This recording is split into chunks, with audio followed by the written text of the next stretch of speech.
Araka ny nambarantsika teo dia vitsy ny mpikambana ao anatin'ny anteny mera-pirenena no nanatrika ny lanonana notanterahana androany. Manana ny heviny mahakasika an'iny ny solombavam-bahoaka voafidy tao amin'ny distrika Natsimon-drano Andriamatoa John Randriananimalala arahantsika ny fanehoan-keviny.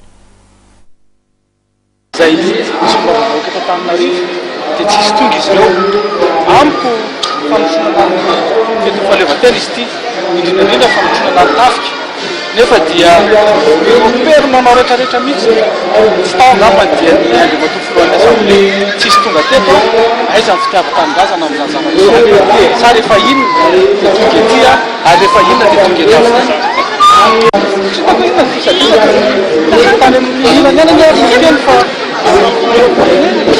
ary hoe sokatra hiaraka miaraka ny fisadisaka misy ary izay solombavam-bahoaka rehetra dia manana